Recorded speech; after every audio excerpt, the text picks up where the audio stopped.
Hi, it's Jan. It's April 26th, 2023. April's almost over, so I'm glad to touch base with you in this beautiful month. We've been having the best weather ever. So today, I've been looking for a way to plug this wonderful group that I've been working with for almost 2 years now. It's coming up on 2 years. They're all in LA. But we don't hold that against them, do we? No. So I figured out how to do it, and that's to bring in Sam Adelman as my guest, because he was the person that invited me into the group, and it's just been so much fun. I've really had so much fun. I think that's my entire career now, is being part of the Station House Films. But you could do worse. It's a lot of fun on Thursdays, yes. It's a lot of fun. Look forward to it. And I've known Sam for few years. Few years, yes. He has a grown daughter who I think I saw as a baby, but we met in the very first writing group that I was involved in, and that was at Ernie Martin's studio. Yes, and I think I attended some of Ernie's readings there, and I didn't love the way he was a really good acting teacher. I didn't love the way he ran the evening. I mean, they had an open critique kind of format at the end of the evening, and I found that it's run badly. That's not a very good format. It's hard on the playwrights. So I've always been attracted to other groups that exist in a non-critique format, where people just present their work, show up, and feeling brave about presenting and sharing. So I don't know, the group got pretty big. I think there were like 15 or 20 writers, maybe.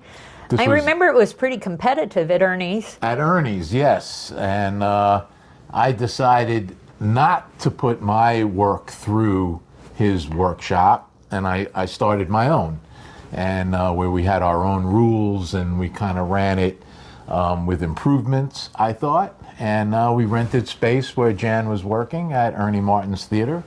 And, well, I was sort of hanging on there, but we did well. We stayed there for quite a, maybe. I think we did 9 readings there at Ernie's place, and then we moved to 3 other locations. Oh my goodness. And we did about 100 readings over a 7-year period. Fantastic. So we've known each other for quite a while, and Ernie Martin, may he rest in peace, and his beautiful wife, Ann Wedgeworth, who was amazing actress, and their daughter, Diana, I stay in touch with now. And nice. Yeah. And Sam has since then. Well, I've been an editor, worked as an editor and a producer over the years, and I've gotten back into the workshops periodically, whether they're my own or other people's workshops. And, it was like during the pandemic, I was running my workshop again on Zoom. We did 4 weeks of full-length play readings,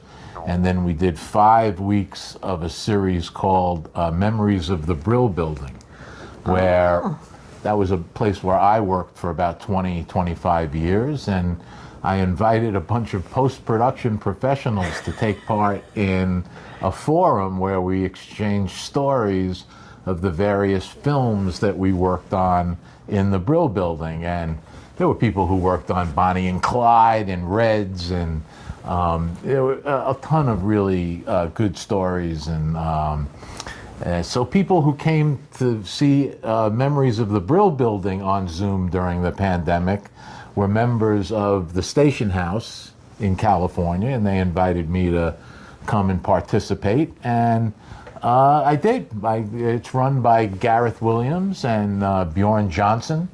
And they run it weekly, and then I figured Jan might be a good fit for this kind of thing. There were a couple other people that I invited to join, but they didn't work out. Sorry, guys.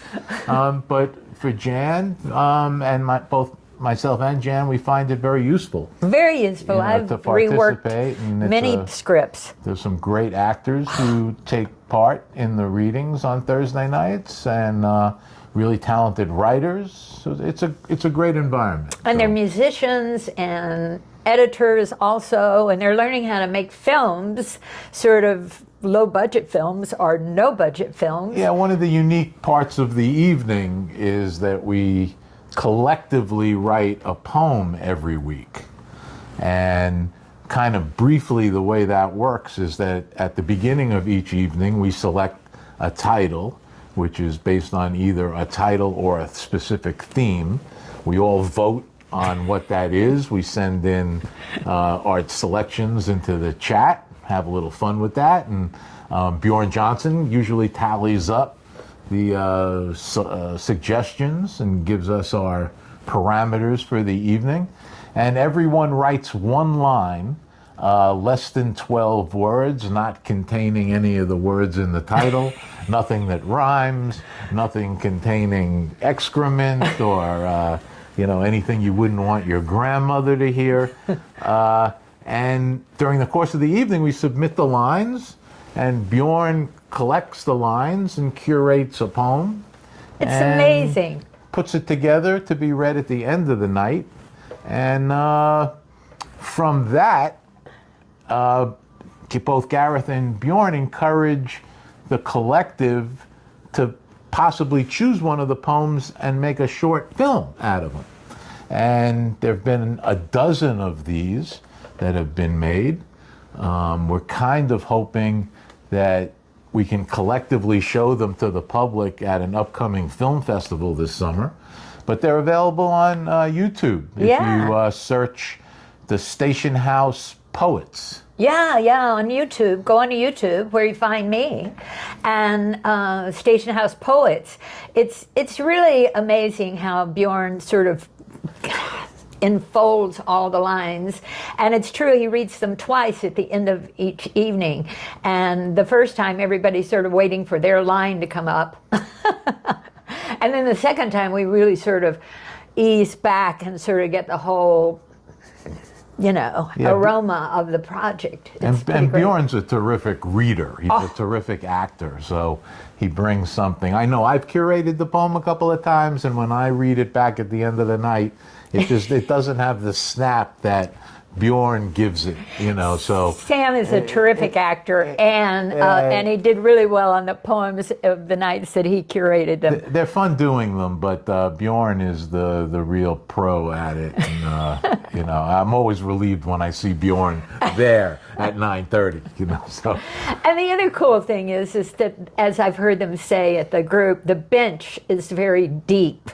So if you've been working with actors and some of them can't be there that night, there's always someone that is willing to do a cold reading and to pick up the slack if somebody can't make it, because these are all working actors. And when I say working, I say hustling actors.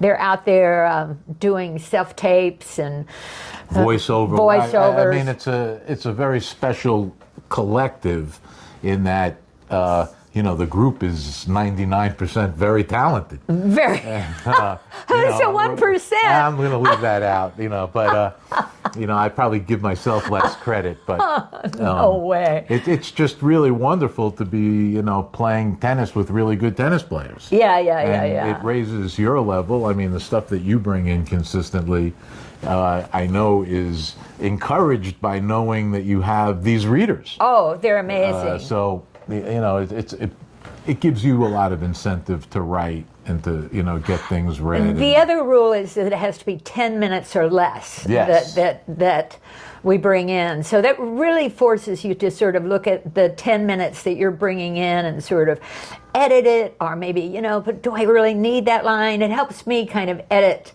to bring it down to the kernel of the scene, which is very helpful in And you kind of screenwriting. find that, for whatever screenplay books or playwriting books that you might read, sometimes they tell you that, every 10 minutes you got to hit a story point.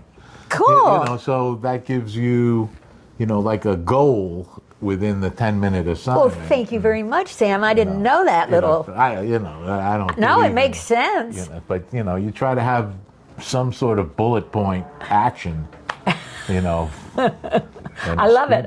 Anyway. Well, he's an amazing editor, and he helped me edit my film with Guy Strobel 4 seasons of COVID that we did in Central Park, and you can find it on YouTube, and I'm going to submit it to some more contests. We were accepted at the Malibu Film Festival, which I thought was pretty cool, but a film about a little short documentary about a horse that they saved won, which I like saving horses. But Sometimes that happens, you know, the more sentimental, heartbreaking piece wins, you know.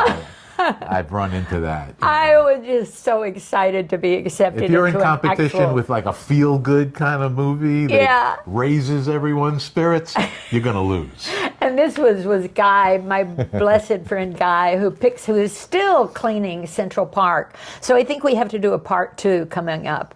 I've been seeing things about the Central Park Conservation Yeah, Society. I kind of send it to those guys. I think you'd like it. Okay.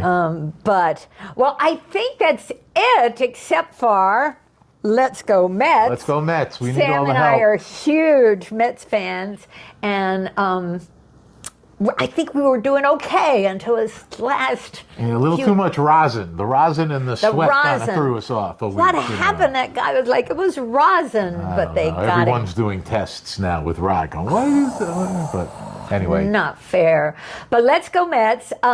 Check out on Facebook. I think they have a Facebook page also, and the YouTube, the poets. It's really a lot of fun, and they've made some wonderful short films. So it's not a big expenditure of time and effort. You just plug it in and listen to it, and it's a lot of fun. Thank you, Sam. Thank you, We had Pam. lunch Thanks for in having the me. area. How lucky am I? And I'm so glad to always be in touch with you. I'm like one of his biggest fans, I As think. Mutual Admiration Society. Ba-doom. All right. All right, be sure and subscribe and like. And thanks to Kim T. Sharp for our technical assistance. And thanks to Laurie Gardner for editing this. You'll check out her work. Yeah, yeah. This is pretty good. We're going to do a take now? Ciao. Have a wonderful May coming up. Bye.